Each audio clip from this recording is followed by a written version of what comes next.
What is the smallest country in Africa? Most people guess the Gambia, the narrow strip of a country surrounded by Senegal. Some guess Djibouti, or Swaziland, or even Lesotho. Almost nobody guesses the correct answer. The smallest country in Africa is a nation of 115 islands scattered across 1.4 million square kilometers of the Indian Ocean, a country with no permanent rivers, no indigenous human history before the 18th century, and a population smaller than many African city neighborhoods. And yet, it may be the most extraordinary nation on this entire continent, a sovereign paradise that is fighting harder than almost any country on Earth for the survival of our planet. Welcome to GriotWave Academy. The answer begins now.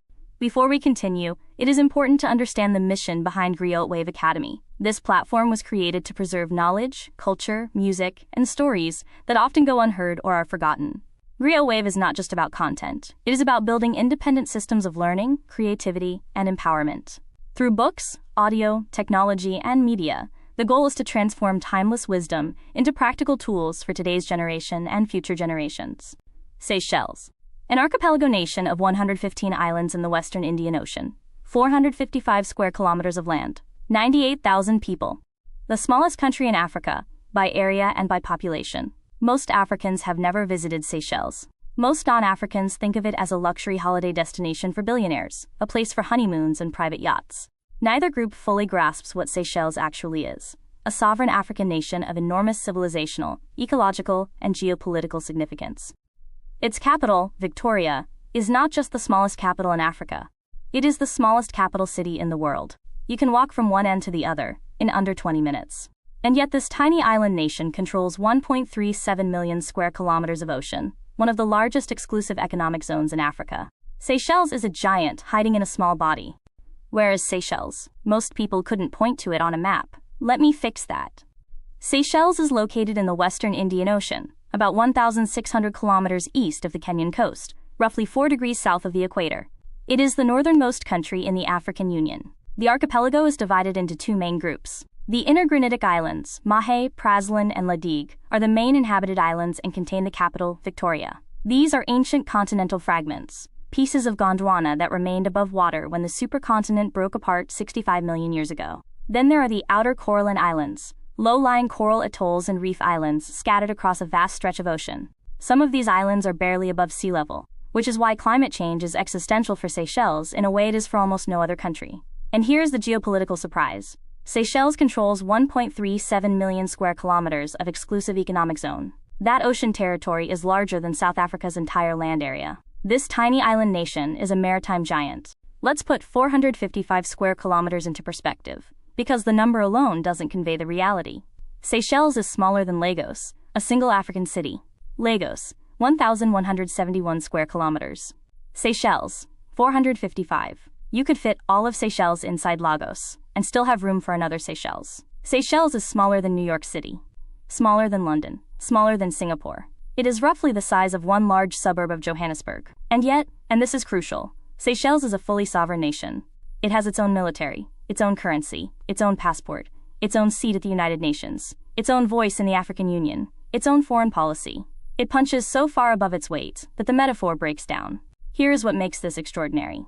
Seychelles has a GDP per capita of around $17,000, the highest in sub-Saharan Africa. It is classified as a high-income country by the World Bank. A country of 455 square kilometers and 98,000 people has built the most prosperous economy per capita on the African continent. Size is not destiny. Seychelles is not one island. It is 115 islands.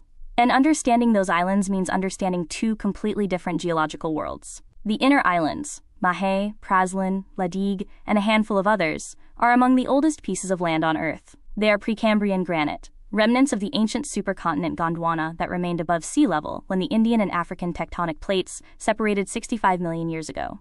These islands were never connected to any continent. They have existed in splendid isolation for tens of millions of years. That isolation is why the biodiversity is so extraordinary. Species evolved here that exist nowhere else on Earth. The Coco de Mer palm, with the largest seed in the plant kingdom, the Seychelles black parrot, the bare-legged Scops owl, the Seychelles magpie robin, brought back from the brink of extinction. Then there are the outer coralline islands, 96 low-lying coral atolls spread across hundreds of kilometers of ocean. The most famous, Aldabra Atoll, a UNESCO World Heritage Site, home to over 100,000 giant Aldabra tortoises, the largest population of giant tortoises on Earth. The tortoises have lived on Aldabra essentially unchanged for millions of years, making them one of the world's living links to prehistoric life. 2 geological worlds, 1 extraordinary country.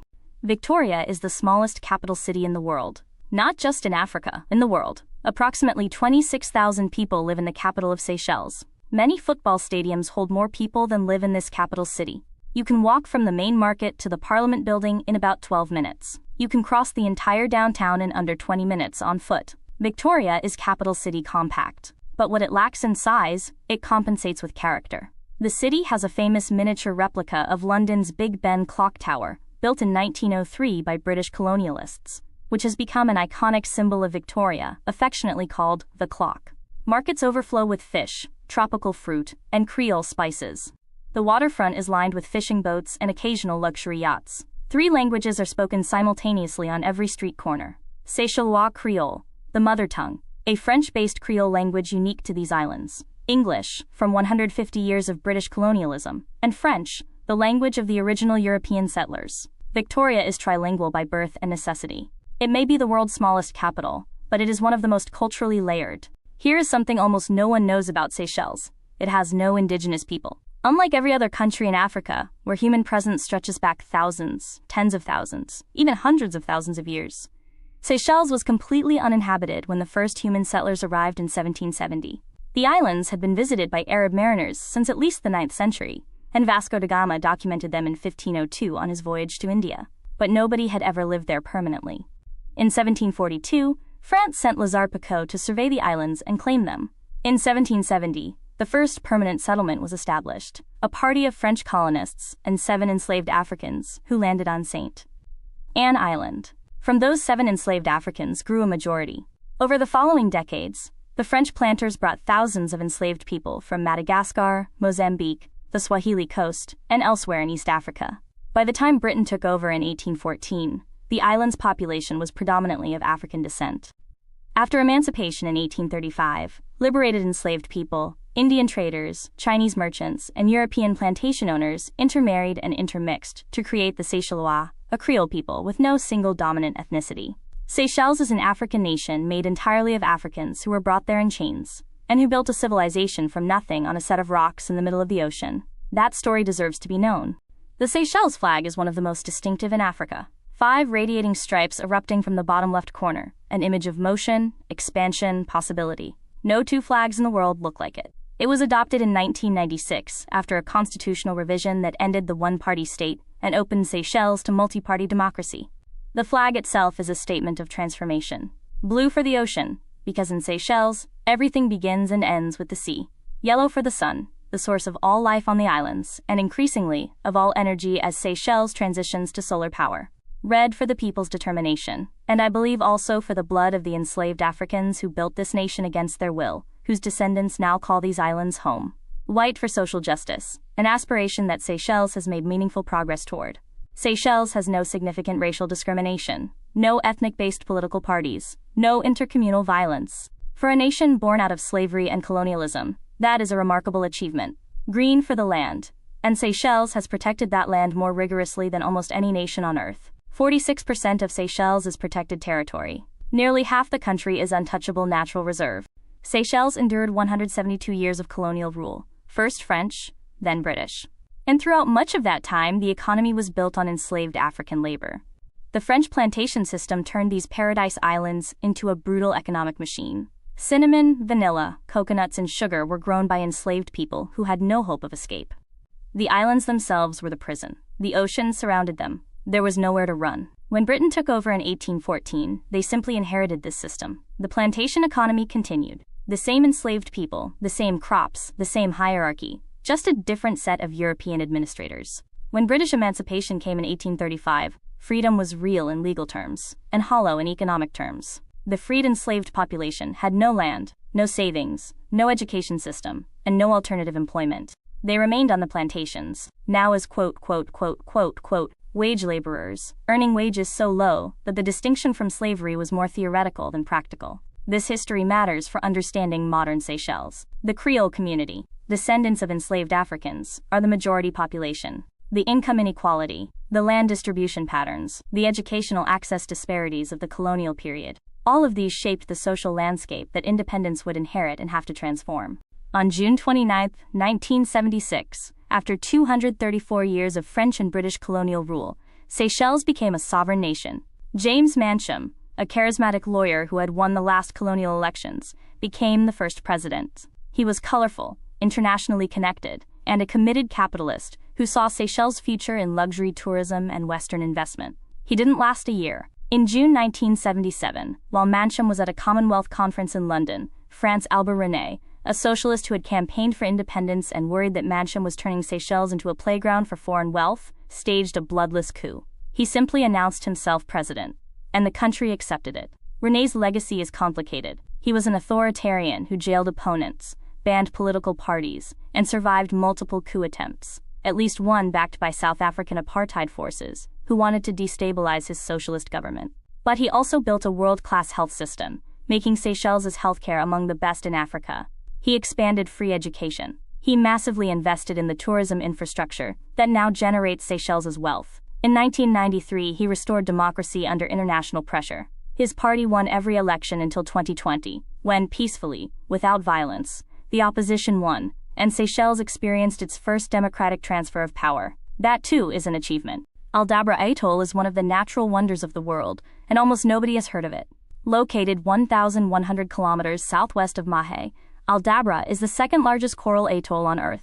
It surrounds an enormous lagoon, has never been permanently inhabited by humans, and has remained almost entirely in its prehistoric state. The stars of Aldabra are the giant tortoises. Over 100,000 Aldabra giant tortoises, the last remaining population of these ancient animals. Giant tortoises once inhabited every major island in the Indian Ocean. European sailors ate them to extinction on Réunion, Rodriguez, and Mauritius. On Aldabra, the remoteness and the eventual creation of a nature reserve saved them. These tortoises can live for 150 years or more.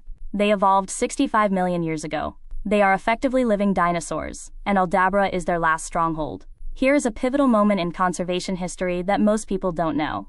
In 1967, Britain planned to build a Royal Air Force base on Aldabra. The scientific community, including the Smithsonian Institution and the Royal Society, mounted an international campaign to stop it. They succeeded. The plan was cancelled.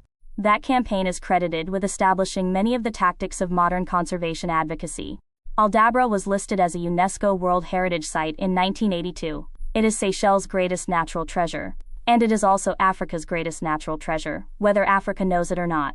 Below the surface of Seychelles' waters is one of the most extraordinary ecosystems on Earth. Over 1,000 species of fish, 250 species of coral. Whale sharks, the world's largest fish, visit Seychelles waters seasonally. Humpback whales migrate through.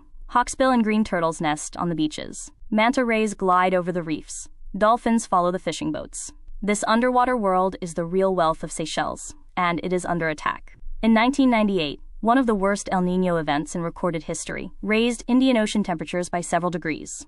The result: 90% of Seychelles' shallow water coral reefs bleached. The coral, which can withstand temperature variations of 1 to 2 degrees but not more, expelled the algae that give it color and life, turned white, and died. The images from 1998 are the most graphic preview of what climate change means for island nations. Seychelles lost most of its reefs in a single year. But here is the extraordinary thing. Seychelles has fought back. It has invested in coral restoration.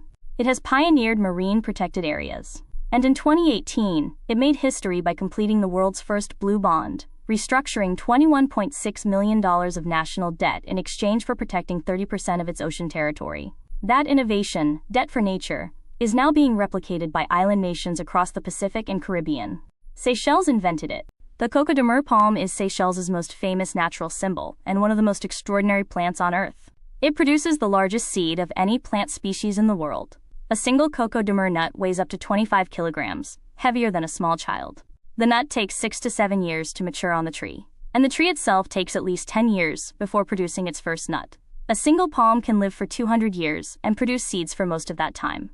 For centuries, these nuts would wash up on shores across the Indian Ocean, carried by currents from Seychelles. Because nobody knew where they came from, they were believed to grow on mythical trees at the bottom of the sea. Hence the name, Coco de Mer, coconut of the sea.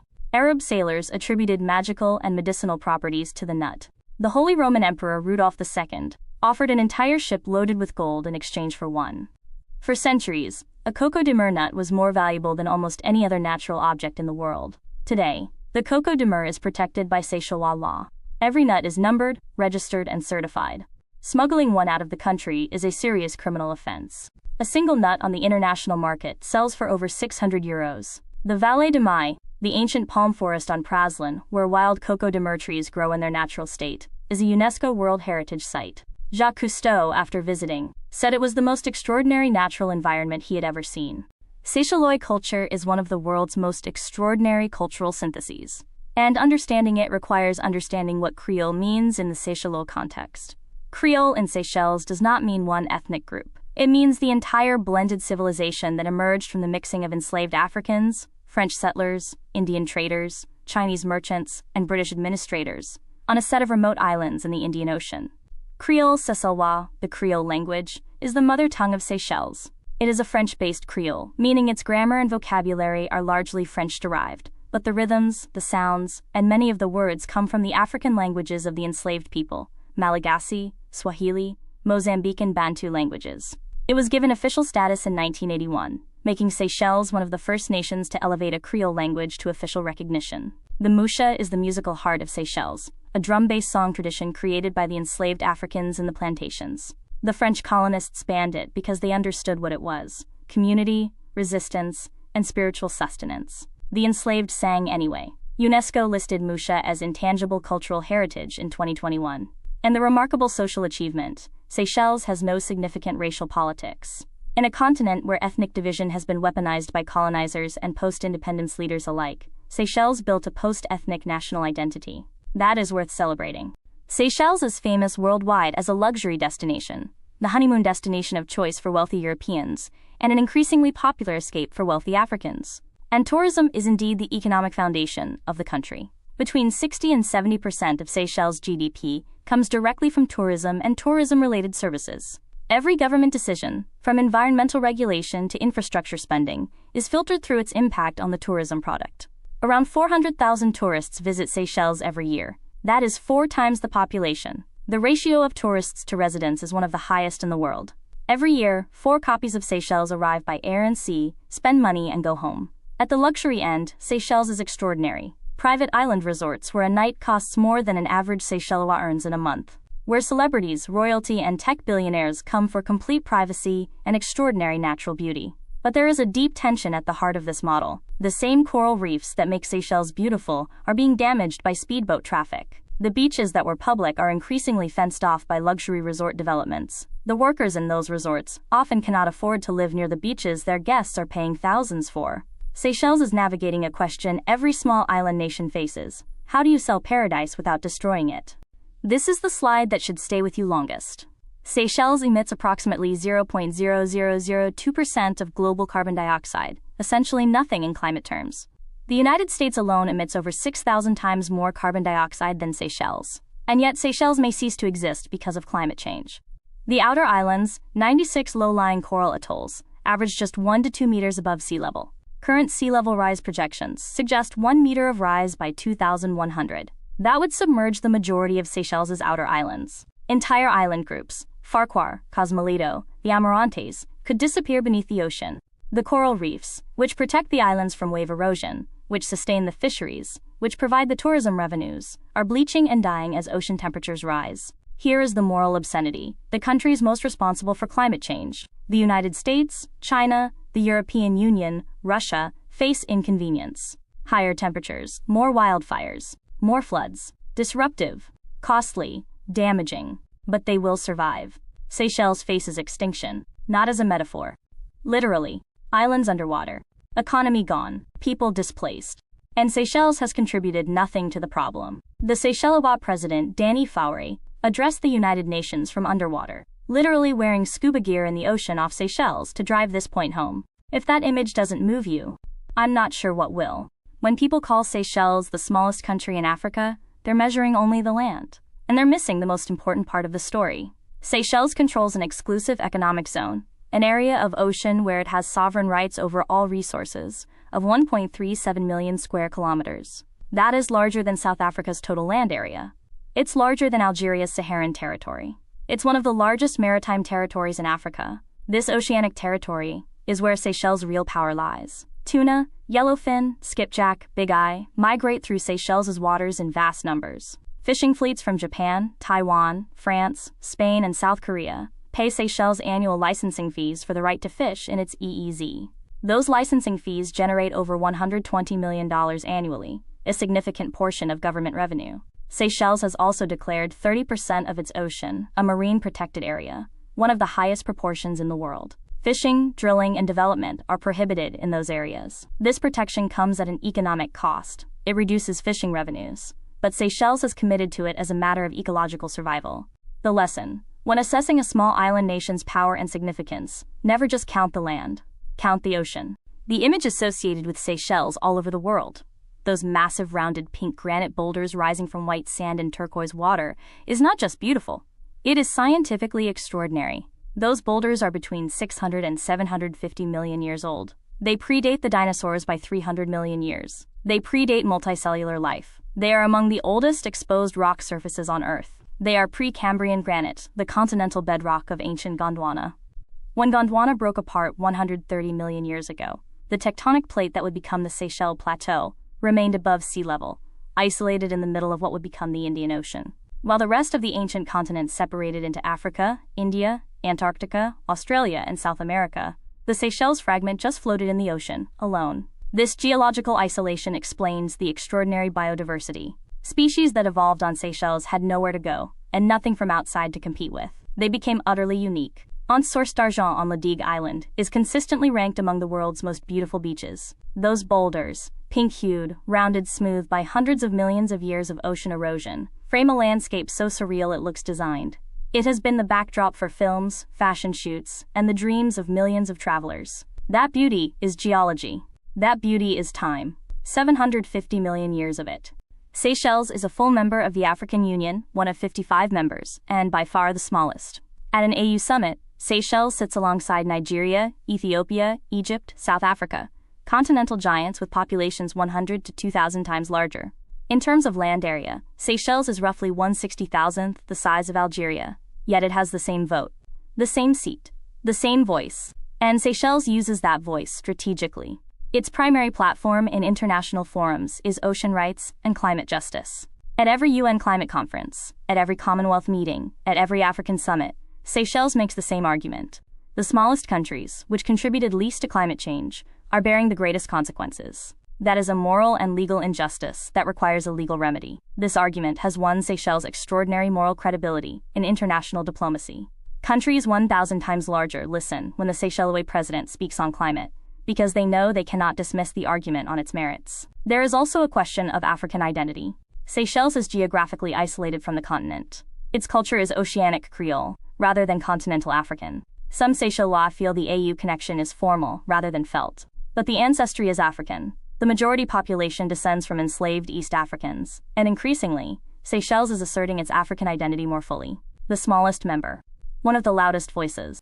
Seychelles is a major global player in one of the world's most valuable food industries, tuna. Victoria Port is one of the top 5 tuna fishing ports in the world. Spanish purse seine fleets, French longliners, Taiwanese and Japanese vessels, they all use Victoria as a base of operations in the Western Indian Ocean.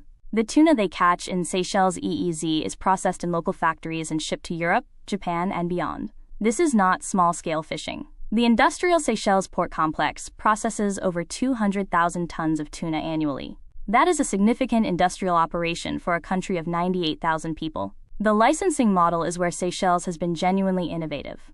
Rather than allowing foreign fleets to fish its waters for free, as many small island nations have historically been pressured to do, Seychelles charges meaningful licensing fees. This generates over $120 million annually in government revenue, funding public services that would otherwise require either large debt or austerity. And in 2018, Seychelles made financial history. It became the first country to issue a sovereign blue bond, a financial instrument specifically designed to fund ocean conservation. The bond restructured $21.6 million of government debt at lower interest rates, in exchange for Seychelles committing to establish new marine protected areas. The World Bank, the Nature Conservancy, and the international development finance community immediately recognized this as a breakthrough innovation.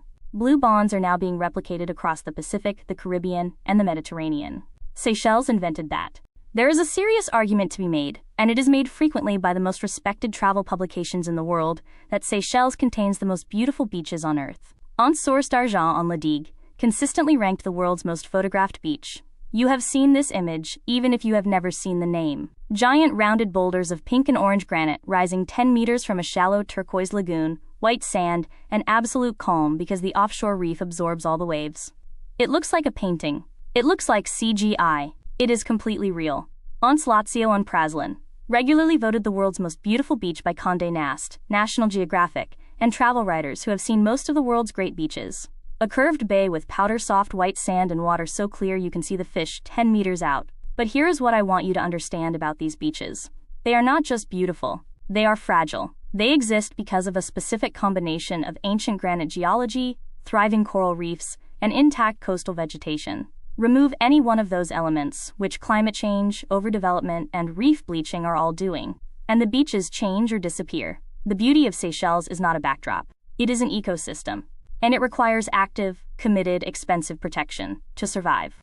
Seychelles is classified by the World Bank as a high-income country, and it has the highest GDP per capita in sub-Saharan Africa, around $17,000. To put that in context, Nigeria, Africa's largest economy in total terms, has a GDP per capita of about $2,000. Seychelles earns 8 times more per person. How did this happen? Strategic tourism development, managed carefully from independence. Rather than opening the islands to mass tourism, which would have quickly degraded the very environment that makes Seychelles valuable, the government pursued high-end, low-volume tourism. Fewer visitors, spending more. This protects the environment while maximizing revenue. Fishing license revenues supplemented tourism and provided government income during tourism downturns, like COVID-19, which was catastrophic for Seychelles, whose economy shrank 12% in 2020. And the social contract, healthcare and primary education, are free and universal in Seychelles. The government provides housing subsidies. There is essentially no unemployment. This social infrastructure is the most striking evidence of what can be achieved when a small nation manages its resources intelligently and equitably. Seychelles is not rich because it has oil. It is not rich because a colonial power left infrastructure. It built prosperity from sand, ocean, and the deliberate choices of its government. That is a model worth studying. 98,000 people. Africa's smallest population. To frame that, 98,000 people is smaller than many individual neighborhoods in Lagos, Nairobi, or Cairo. The entire population of Seychelles could fit into a single large football stadium. And yet this community has built institutions, a functioning parliament, an independent judiciary, a central bank, a defense force, a police service, a national health system, a university, that serve 98,000 people at standards that compare favorably to countries with 100 times the population.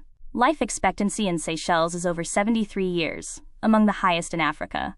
Under 5 mortality is 12 per 1,000, compared to the African average of around 70. These are the outcomes of a working health system that is free at the point of use. Literacy is near universal. Education is free through secondary school, and many Seychellois go abroad on government scholarships for higher education. The ethnic composition is genuinely mixed, no majority group. Seychellois Creole, South Asian, Chinese, European descended, and various mixes. And for the most part, they coexist. Not perfectly. There are economic inequalities that track ethnic lines to some degree, but without the ethnic political mobilization that has torn other countries apart. 98,000 people.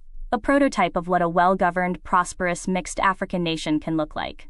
A brief interlude, because Seychelles offers something that almost no place on Earth can any longer offer: genuine darkness. 80% of humanity now lives under skies polluted by artificial light. The Milky Way, which every human being on Earth could see on a clear night for the entire history of our species, is now invisible to most people who have ever lived. Aldabra Atoll has no permanent human habitation. No artificial light for hundreds of kilometers. No light pollution. On a clear night on Aldabra, the Milky Way is exactly as it appeared to our ancestors. A dense, luminous band across the entire sky, so bright it casts a faint shadow. The scientists who rotate through the Aldabra research station describe nights there as among the most profound experiences of their lives. Seychelles is pursuing dark sky reserve status for the Aldabra region. This would not only protect the night sky, but open a new form of scientific and experiential tourism. Astrophysics research, astrotourism, and the simple, incomparably moving experience of seeing the universe as humans have always seen it. This is what's at stake when we talk about protecting Seychelles. It's not just coral reefs and tortoises. It's the preservation of experiences. Experiences of the natural world that once lost cannot be restored. Seychelles is not the only small island nation in Africa. Let me put it in context with its peers. At number 1, Seychelles.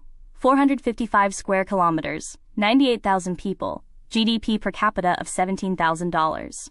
The outlier in every metric, São Tomé and Príncipe, a fascinating country in the Gulf of Guinea, an island nation that was Portugal's first colonial possession in sub-Saharan Africa.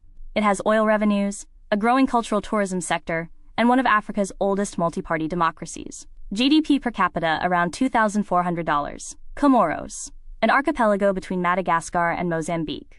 One of the world's poorest countries and one of the most politically unstable. It has experienced over 20 coups or coup attempts since independence in 1975. GDP per capita around $1,600. Mauritius, Seychelles' closest peer and fiercest regional competitor. 2,040 square kilometers, 1.3 million people. GDP per capita around $10,800. Mauritius has deliberately diversified its economy, financial services, ICT, manufacturing, tourism, in ways Seychelles has not yet fully replicated.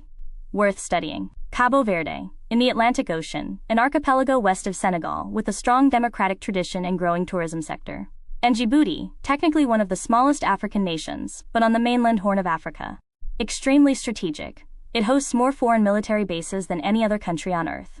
France, the US, Japan, China, Saudi Arabia, all have bases here. Small nations. Very different destinies. Very different choices. I want to argue that Seychelles offers something more valuable than beaches and tortoises, though those are extraordinary. Seychelles offers the world a model of how to govern a small, environmentally sensitive economy without destroying the environment that sustains it. A model of how to use a nation's size as an asset rather than a liability, by choosing quality over quantity, depth over breadth, conservation over extraction. A model of how to build a multi-ethnic, post-colonial society without the racial politics that have plagued so many post-colonial nations. And a model of financial innovation, the Blue Bond. When Seychelles needed to fund ocean conservation but lacked the budget, it didn't just ask for aid. It invented a financial mechanism, restructuring debt in exchange for conservation commitments, that is now being replicated globally. This from a country of 98,000 people and 455 square kilometers. The lesson here is profound. Small does not mean irrelevant. Small can mean focused. Small can mean nimble. Small can mean creative and effective, in ways that large, complex systems cannot be. The African continent has 55 countries. Many of them face the Seychelles challenge in some form. How to develop without destroying. How to build prosperity without sacrificing sovereignty. How to be fully African in a globalized world. Seychelles' answers are imperfect, but they are real, and they are instructive. 5 myths about Seychelles that I want you to carry into every conversation. Myth 1. Seychelles is not really African. This is the most common dismissal. Seychelles is a full AU member. The majority of its people descend from enslaved East Africans. Africa is not defined by continental geography alone. It is defined by shared history, shared institutions, and shared destiny. Myth 2. Seychelles is only for billionaires. The image is of private island resorts. The reality includes guest houses costing $80 a night, public beaches, local restaurants, and a functioning society of 98,000 ordinary people who go to school, work in markets, and catch buses. Myth 3. Seychelles has no real history. It has 250 years of human history, dense, compressed, and including the history of enslaved African labor that built every plantation the European settlers profited from. Myth 4. Climate change is Seychelles' problem, not mine. When the outer islands of Seychelles sink beneath the ocean, those 98,000 people need somewhere to go. The coral reefs that sustain global fisheries will collapse. The financial costs of climate displacement and ecosystem collapse are global, not local. Myth 5. Small countries don't matter geopolitically. Seychelles invented the Blue Bond. It manages 1.37 million square kilometers of ocean. It has the highest prosperity per capita in sub-Saharan Africa. It speaks with moral authority at every global forum that matters for our planet's future. Small. Not irrelevant. Your complete reference card for Seychelles. 2 UNESCO World Heritage Sites, Aldabra Atoll and Vallée de Mai on Praslin, both listed in the early 1980s, among the first African UNESCO listings. 3 official languages, Seychellois Creole, English, and French, the only country in the world with these 3 specific co-official languages.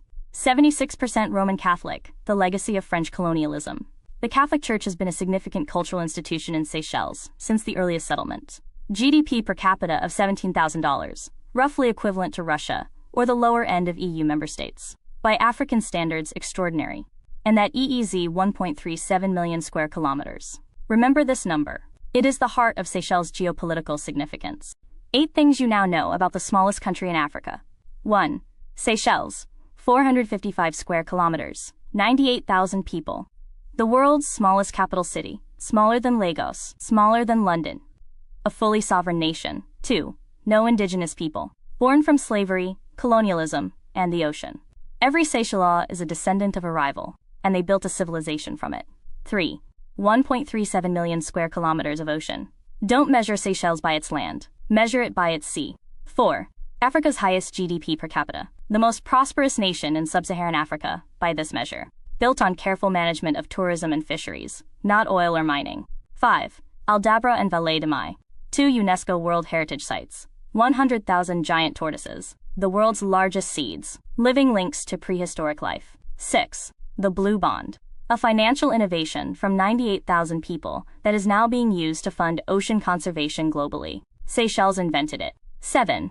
Climate change. The moral obscenity. 0.0002% of carbon dioxide emissions. Potential national extinction. The rest of the world needs to hear this. And Seychelles needs everyone in this audience to tell the story. 8. The Musha. Music born in chains. Now recognized by UNESCO as humanity's heritage. The smallest country turned its suffering into a global cultural treasure. Seychelles, 455 square kilometers, 115 islands, 98,000 people, the smallest country in Africa, by land. A maritime giant of 1.37 million square kilometers. Africa's most prosperous nation per capita, home of the giant tortoise and the Coco de Mer. Inventor of the Blue Bond. Custodian of a UNESCO dark sky and 2 UNESCO World Heritage ecosystems. A country born without indigenous people. Built by enslaved Africans who had no choice, who created a language, a music tradition, a cuisine, and an identity from nothing, on rocks in the middle of an ocean. A country that contributed virtually nothing to climate change, and faces the possibility of being consumed by it. The smallest country in Africa is also, in many ways, one of the most important stories on this continent. Not because it is powerful in conventional terms, but because it is a proof of concept. That a small country, governed with intention and care, can build prosperity without destroying its natural wealth, can build community without racial hierarchy, can speak with moral authority far beyond its physical size. Africa is a continent of 55 nations, from Algeria at 2.38 million square kilometers to Seychelles at 455. Every single one of them matters. Every single one has a story this complex, this layered, this worth knowing. GriotWave Academy exists to tell those stories. Subscribe. Share. Tag someone who needs to know about Seychelles. And we'll see you next time. Before you go, help this message reach more people. If you learned something new today, like the video, subscribe for more deep dives, and share this with someone who still thinks Africa is a country. Small conversations can challenge big misconceptions, and every share helps expand understanding. If you want to explore this topic further, scan the QR code for additional resources, recommended readings, maps, and extended discussions. There is far more to Africa than what can fit into a single episode, and this is only the beginning of a much deeper journey into the continent's history, cultures, people, and future. And if you'd like a deeper dive into any topic related to Africa or Pan-Africanism, leave a comment below and we'll cover it in a future video.